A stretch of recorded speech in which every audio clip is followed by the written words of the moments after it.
इस वीडियो में हम लोग क्लास 7 साइंस का चैप्टर 7 पढ़ने वाले हैं, जिसका नाम है हवा, आंधी, तूफान।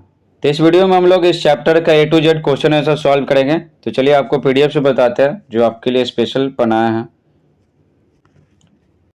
पहला सवाल है, सही विकल्प का चुनाव कीजिए। 4 ऑप्शन है ABCD, तो जो सही रहेगा उसमें टिक मारना है।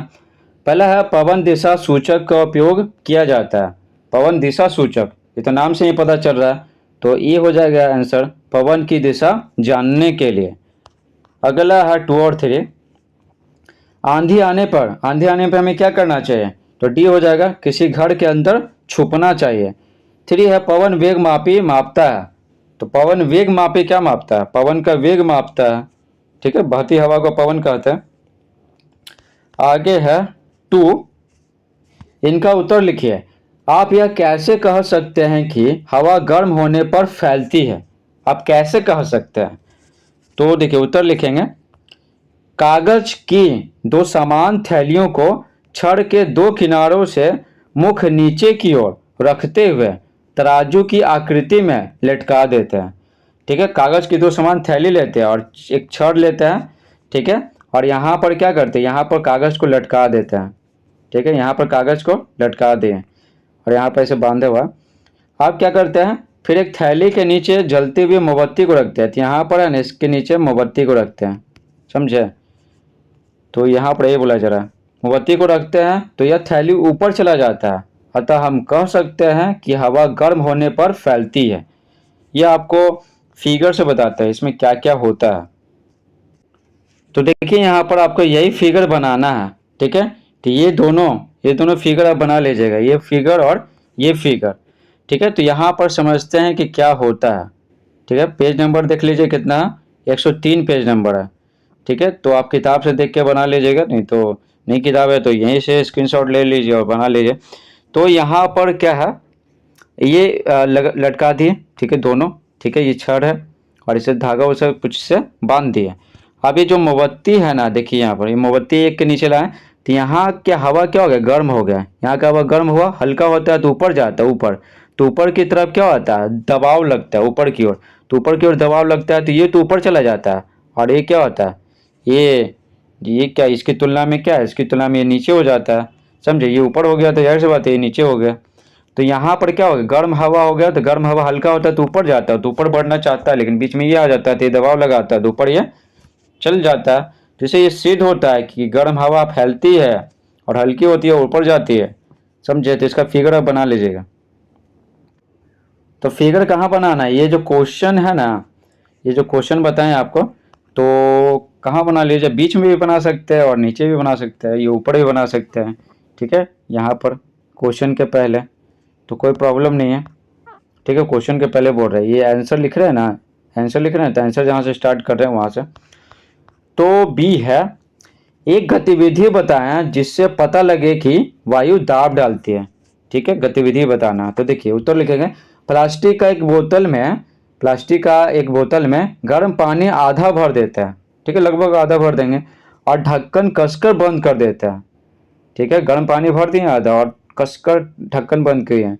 अब इसे ठंडे जल से भरी बाल्टी में डालते हैं, तो वाष्प ठंडा होकर जल में बदलने के कारण अंदर वायु दाब कम हो जाता है और वायु पिचक जाता है। ठीक है, वायु बोल रहा है और बोतल पिचक जाता है, अतः हम कह सकते हैं कि वायु दाब डालती है। ये समझ में आया कि नहीं आया। चलिए आपको फिगर्स बताते हैं। तो यहाँ पे भी है ना, फोटो आपको बनाना पड़ेगा। तो ये रहा फिगर, चित्र 7.1 है, यहाँ 7.1 मत लिखिएगा, चित्र कुछ लिखे हुए मत कीजिएगा। ठीक है, चुपचाप बना दीजिएगा दोनों, ये और ये। तो पेज नंबर देख लीजिए कितना है, 99 है। ठीक है, तो किताब से बना लीजिएगा, नहीं है तो स्क्रीनशॉट ले लीजिए। तो यहाँ पर क्या बोला जा रहा है, ये बोतल है। ठीक है, प्लास्टिक का एक बोतल है और इसमें क्या है, इसमें गर्म पानी भर दिए हैं। ठीक है, गर्म पानी का कुछ वाष्प बनता है ना, तो ये वाष्प है हल्का हल्का।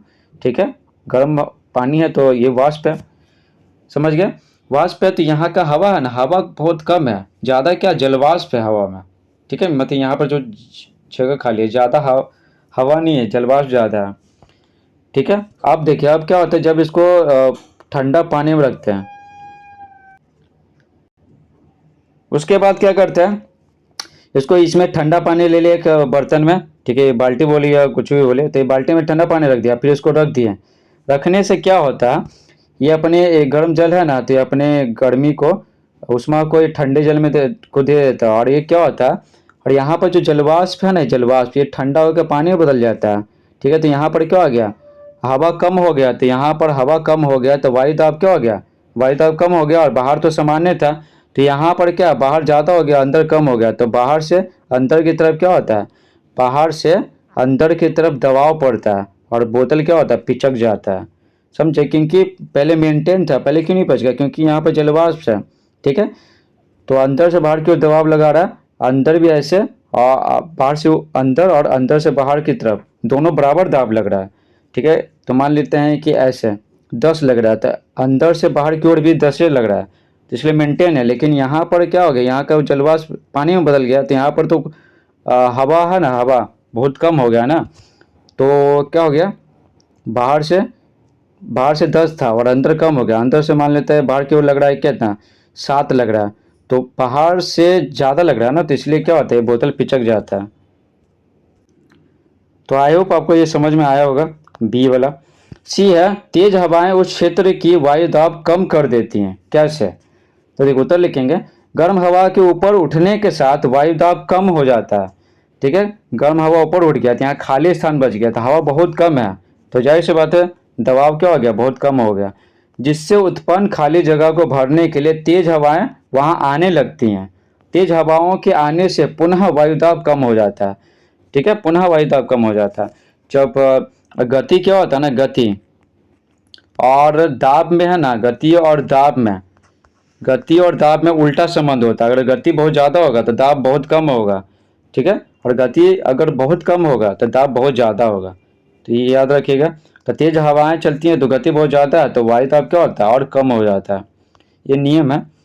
डी है, आंधी में कमजोर छप्पर क्यों उड़ जाता है।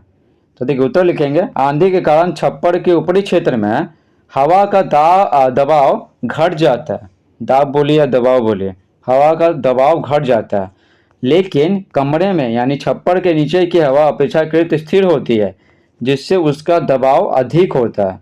इसके कारण आंधी में कमजोर छप्पर उड़ जाते हैं।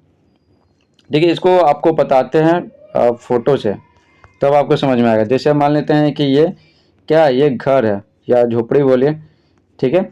अब क्या तेज हवाएं बहती है, आंधी है तो तेज हवा बहेगा ही, तो गति बहुत ज़्यादा है, तो दाब यहाँ पर क्या हो गया, दाब यहाँ पर क्या बहुत कम हो गया, ठीक है, छप्पर के ऊपर। लेकिन अंदर तो पंखा चल रहा होगा, तो अंदर तो सामान्य है, ठीक है, सामान्य हवा, गति क्या बहुत कम है हवा का, आंधी की तुलना में तो कम ही है ना, तो गति कम है तो दाब क्या होगा, दाब यहाँ पर ज़्यादा होगा छप्पर के अंदर, ठीक है, नीचे बोलिए अंदर बोलिए। अब क्या होता है, देखिए दाब अंदर क्या ज़्यादा है, ठीक है, बाहर क्या हो गया, कम हो गया, तो ज़्यादा दाब से अंदर, ज़्यादा दाब से कम दाब की ओर क्या होता है, दबाव लगता है, बल लगता है, ठीक है। तो नीचे से ऊपर की ओर बल लग रहा है, तो ये जो झोपड़ी है ना, ये छज्जा, ये क्या होगा, नीचे से ऊपर की ओर बल लग रहा है, तो ये क्या है, ऐसे उड़ेगा और आंधी इसको भाग करके ले चल जाएगा। तो आई होप समझ में आ गया होगा। ई है, चक्रवात से बचने के क्या क्या उपाय हो सकते हैं। चक्रवात से बचने के लिए क्या क्या उपाय हो सकते हैं, तो उत्तर लिखेंगे, चक्रवात से बचने के निम्न उपाय हो सकते हैं। निम्न उपाय, पहला है, चक्रवात पूर्वानुमान की सूचना त्वरित संचार माध्यमों के द्वारा देना चाहिए। त्वरित यानी कि जो तेजी से काम करते हैं, जैसे आजकल यूट्यूब है, ज़्यादा लोग मोबाइल इस्तेमाल करते हैं, टीवी खोलने की आवश्यकता नहीं है, तो उसके माध्यम से ना, और भी चीज़ है, टेलीविज़न रेडियो के माध्यम से चक्रवात के पूर्वानुमान है ना, वो बता देना चाहिए कि हाँ चक्रवात आने वाला है, तो सब सतर्क हो जाएंगे। 2 है, सूचना को गंभीरतापूर्वक लेना चाहिए। तो अगर सरकार के कर्मचारी बोल रहे हैं ना कि रेडियो टेलीविज़न के माध्यम से न्यूज़ पर बताया जा रहा है कि चक्रवात आने वाला है, तो गंभीरतापूर्वक लेना चाहिए। 3 है, एक दूसरे का सहयोग करना चाहिए, ठीक है। और 4 है, सूचना मिलने पर सुरक्षित स्थानों में चले जाना चाहिए चक्रवात से बचने के लिए। इस प्रकार से पूरा चैप्टर समाप्त होता है। Thanks for watching.